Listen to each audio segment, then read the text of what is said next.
Trump supporting Pastor Lorenzo Sewell has reached an embarrassing new low of minstrelsy that betrays the sacred history of the Black church. Sewell had the audacity to go on Fox News this week and accuse Reverend Budde of theological malpractice for pleading for mercy during her inaugural day sermon.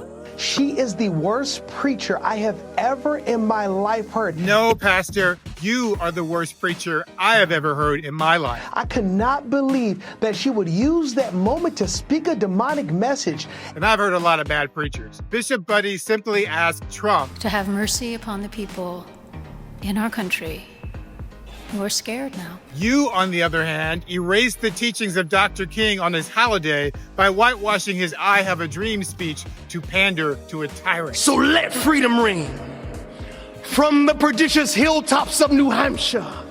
Let freedom ring. Those are the words from King's famous I Have a Dream speech. To quote that line while celebrating a twice-impeached convicted felon insurrectionist who has spent 5 decades attacking Black people is to make a mockery of Dr. King's words. Sewell plagiarized the poetry and passion of Dr. King, but none of his positions. Dr. King told his audience that day in August 1963 that the quest for freedom left Black people staggered by the winds of police brutality. Sewell never mentioned that, despite the continuing threat in January 2025 from a man who promises to bring back stop and frisk policing in Black neighborhoods. Dr. King told America that August day that the Negro in Mississippi cannot vote, and a Negro in New York believes he has nothing for which to vote. Sewell's January prayer didn't mention that either, even as the New York-bred politician he inaugurated still refused to restore the Voting Rights Act that King fought to enact. Dr. King's August sermon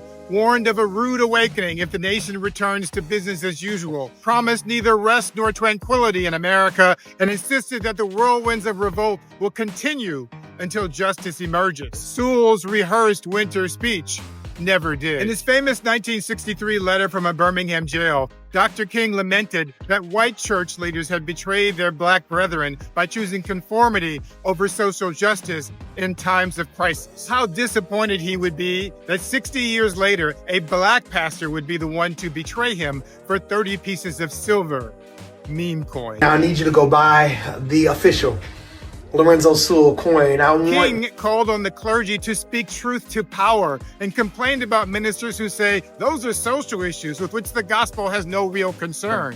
But Sewell feels it's inappropriate to use the pulpit to plead for mercy from the person who holds the most powerful position on the planet. The time for niceties is over, Pastor. In his letter from the Birmingham jail, Dr. King condemned those like Sewell who were more devoted to order than to justice, who prefer a negative peace, which is the absence of tension, to a positive peace, which is the presence of justice, who constantly say, I agree with you in the goal you seek, but I cannot agree with your methods of direct action. Black America is in danger. The last thing we need is bootlicking prosperity pastors pimping out the Black community to our enemies for cryptocurrency. Now is the time for courageous Black leaders, both secular and sacred, in the Black prophetic tradition of Denmark Vesey, Harriet Tubman, Frederick Douglass, Mary McLeod Bethune, Pauli Murray, Bayard Rustin, Dr. King, Malcolm X, Dr. Joseph Lowery, John Lewis, and so many other believers and non-believers who are willing to put principle over power